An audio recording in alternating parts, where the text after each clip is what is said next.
Hello students, welcome to the Chhandasya physics classes.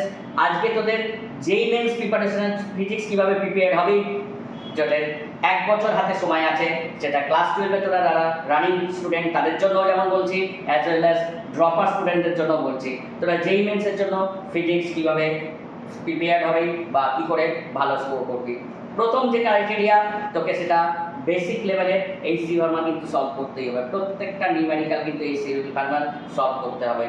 করার সঙ্গে সঙ্গে চ্যাপ্টারের তোরা যে কনসেপ্ট, যে অ্যাপ্লিকেশানস, যে টাফ কনসেপ্ট আর অ্যাপ্লিকেশানস, সেই অ্যাপ্লিকেশানসগুলোকে তোদের একসঙ্গে কালেক্ট করতে হবে। যে টিচারের কাছেই পড়িস না কেন, তিনি নিশ্চয়ই অ্যাপ্লিকেশান বেস প্রবলেম করান, সেই অ্যাপ্লিকেশানসগুলোকে তোদের কালেক্ট করতে হবে এবং খাতায় কপি করে তুই যেখানে স্টাডি টেবিল সেখানে কিন্তু আটকে রাখতে হবে, যাতে তোদের মাথায় সবসময় ওইগুলো ঘোরাঘুরি করে। থার্ড থিং যেটা তোকে মিনিমাম কিন্তু ফিজিক্সে 4 থেকে 5 আওয়ার স্টাডি করতে হবে এবং total study time physics, chemistry, maths মিলে মিনিমাম 13 to 14 আওয়ার্স তোদের কিন্তু করতে হবে।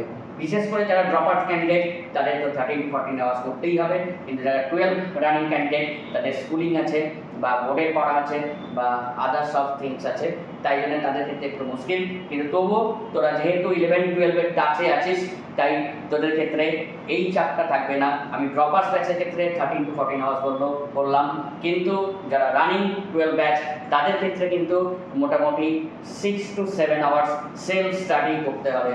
যেটা আমি বললাম ফিজিক্সের মেন এই সি ভার্মার প্রত্যেকটা নিউমেরিক্যাল সলভ করতে হবে, তারপরে কিন্তু আমাকে টিওয়াইকে প্র্যাকটিস করতে হবে, mainly JEE Mains and advance লেভেলের, প্লাস চ্যাপ্টার কমপ্লিট করার সঙ্গে সঙ্গে তোদের অ্যাপ্লিকেশনগুলোকে কালেক্ট করতে হবে এবং স্টাডি টেবিলে তোদের আটকে রাখতে হবে, যাতে সবসময় তোরা দেখতে পাস বা ফর্মুলাগুলো সবসময় তোরা মাথায় রাখতে পারিস।